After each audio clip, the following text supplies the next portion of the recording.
लोग ओशो को इसलिए गलत समझते हैं क्योंकि उन्होंने ओशो को कभी सुना ही नहीं, बस उनके बारे में सुना है। ओशो ने धर्म को सवाल किया, समाज की परतें खोलीं और इंसान को खुद सोचने की आजादी दी। बस यही उनकी सबसे बड़ी गलती मानी गई।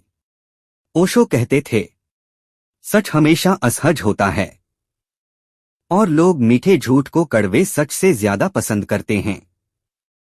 उन्होंने लोगों को भीड़ से अलग खड़े होना सिखाया और भीड़ को कभी पसंद नहीं आता कि कोई उससे स्वतंत्र हो जाए। ओशो गलत नहीं थे, वे बस इतने सच थे कि झूठ के आदी लोगों को चुभने लगे। जो उन्हें दिल से सुनता है वह जान जाता है। ओशो गुरु नहीं, एक दर्पण है जिसमें इंसान खुद को पहली बार साफ देखता है। ओशो का सच असल समस्या क्या थी? लोगों की असली परेशानी ओशो से नहीं थी, उनकी बातों से थी। ओशो ने कहा, डरो मत, सोचो, मानो मत, खोजो, औरों की मत सुनो, अपने भीतर की सुनो। समाज को ऐसे लोग पसंद नहीं आते जो खुद की सुनते हैं, क्योंकि जो खुद सोचता है वह न नियंत्रित होता है न डराया जा सकता है। ओशो का संदेश मुश्किल नहीं था, बस सीधा था, और सीधी बातें सबसे ज्यादा चुभती हैं। लोगों ने ओशो को गलत कहा क्योंकि ओशो ने उन्हें उनकी अपनी कैद दिखा दी। ओशो कहते थे, अगर तुम सच बोलते हो तो पूरी दुनिया तुम्हारे खिलाफ खड़ी हो सकती है, लेकिन तुम्हारा अपना दिल तुम्हारे साथ खड़ा रहेगा। और यही बात आज भी ओशो को दूसरों से अलग बनाती है। लोग ओशो से नहीं डरते थे, वे अपने आप से डरते थे। ओशो जब बोलते थे तो उनकी हर बात एक आईने की तरह इंसान की सच्चाई दिखा देती थी, और इंसान सच से नहीं, अपने सच से भागता है।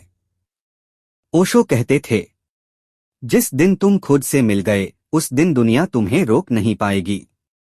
बस यही डर था। अगर लोग खुद को पहचान लेते तो किसी का डर, किसी का धर्म, किसी का नियम उन्हें बांध नहीं पाता।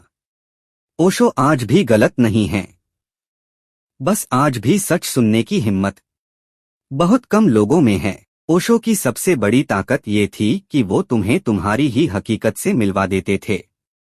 और सच बताऊं, इंसान दुनिया से नहीं, अपने सच्चे रूप से सबसे ज्यादा डरता है। ओशो कहते थे, लोग भगवान से नहीं डरते, लोग खुद से डरते हैं। जब कोई ओशो को सुनता तो उसकी बनाई हुई सारी नकाबें कांपने लगती थीं। डर की नकाब, दिखावे की नकाब, समाज के नियमों की नकाब और लोग क्या कहेंगे वाली नकाब भी। ओशो हर नकाब उतार देते थे, सिर्फ एक सवाल से, क्या ये सच में तुम हो? यही बेचैनी पैदा करता है, क्योंकि लोग वो नहीं जी रहे होते जो वो हैं, बल्कि वो जी रहे होते हैं जो दुनिया ने उनसे चाहा है। ओशो की बातें सुनकर ये झूठी पहचानें टूटने लगती थीं और इंसान को अपना खालीपन, अपना डर, अपना अकेलापन पहली बार साफ साफ दिखता था।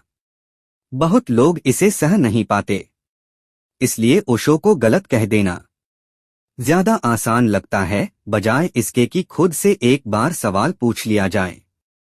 ओशो कहते थे, सच तुम्हें आजाद करेगा, पर सच का पहला कदम हमेशा दर्द देता है।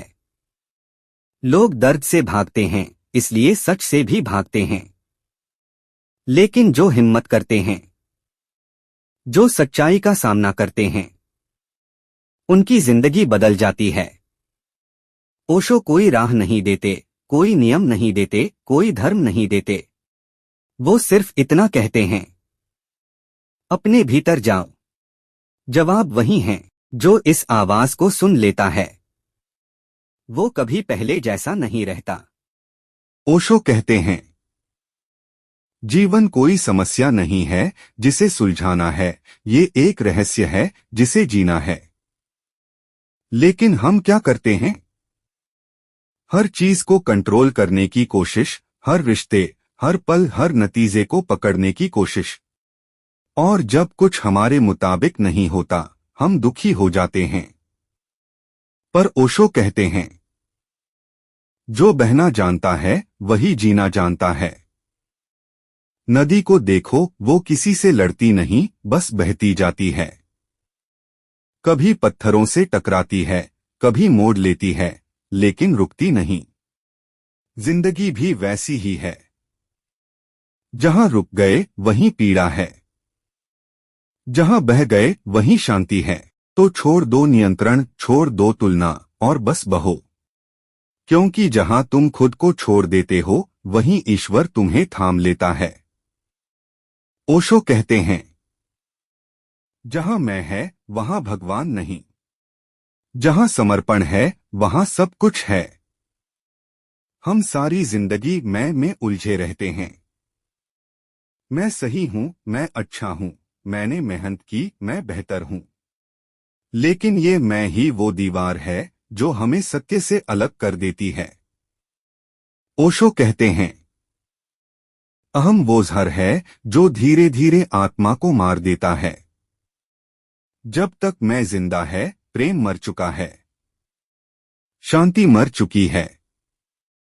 समर्पण का मतलब हारना नहीं होता, बल्कि खुद को अस्तित्व के हवाले करना होता है। जैसे फूल हवा के साथ झूमता है, वैसे ही मनुष्य को जीवन के साथ झूमना चाहिए। जब तुम कहते हो, मैं कुछ नहीं जानता, तब जीवन तुम्हें सब कुछ सिखा देता है। ओशो कहते हैं, जिस पल तुम गिरने से डरना छोड़ देते हो, उसी पल उड़ना शुरू करते हो। ओशो कहते हैं, मौन वो भाषा है जिसे सिर्फ दिल समझता है। ध्यान का मतलब बैठ जाना नहीं है, ध्यान का मतलब है हर क्षण को पूरी जागरूकता से जीना। जब तुम पूरी तरह मौन हो जाते हो, तो तुम्हें एहसास होता है कि जो तुम सोचते हो कि मैं हूं, वो सिर्फ एक आवाज थी। और असली तुम वो हो जो उस आवाज के पीछे सुन रहा था। मौन कोई खालीपन नहीं है, मौन तो वो स्थान है जहां जीवन नाचता है, सांसें गाती हैं, और आत्मा मुस्कुराती है।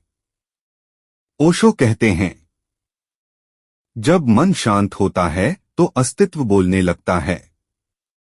और वो आवाज बाहर नहीं, भीतर से आती है। इतनी गहरी, इतनी मधुर कि शब्द उसके आगे झुक जाते हैं। तो बस बैठो, आंखें बंद करो और सुनो। जो मौन कह रहा है वही तुम्हारा सत्य है। ओशो ने कभी किसी को नियम नहीं सिखाए, उन्होंने सिर्फ एक बात कही, स्वयं को जानो। पर यही बात लोगों को सबसे ज्यादा डरा गई, क्योंकि जब इंसान खुद को देखने लगता है तो समाज की दीवारें टूटने लगती हैं। और जो समाज को हिला दे उसे अक्सर गलत कह दिया जाता है। ओशो ने कहा, सत्य किसी धर्म की जागीर नहीं है, वो हर उस दिल में है जो जागा हुआ है। लेकिन दुनिया को आसान जवाब चाहिए थे, और ओशो सवाल बनकर आए। उन्होंने कहा प्रेम करो, तो लोगों ने कहा वो नियम तोड़ रहे हैं। उन्होंने कहा हंसो, तो लोगों ने कहा वो पागल हैं। उन्होंने कहा सोचो, तो लोगों ने कहा वो विद्रोही हैं। शायद इसलिए लोगों ने ओशो को नहीं सुना, बल्कि सिर्फ उनके शब्दों का मतलब अपने डर से निकाला। पर अगर तुम एक पल रुककर मौन में उतरकर सुनो, तो ओशो तुम्हारे भीतर बोलते हैं, धीरे से, बिना आवाज के, जैसे अस्तित्व खुद फुसफुसा रहा हो। सच किसी के पक्ष में नहीं होता, वो बस होता है। अब सवाल तुमसे है, क्या ओशो गलत थे, या फिर हम ही अभी तक खुद को समझ नहीं पाए?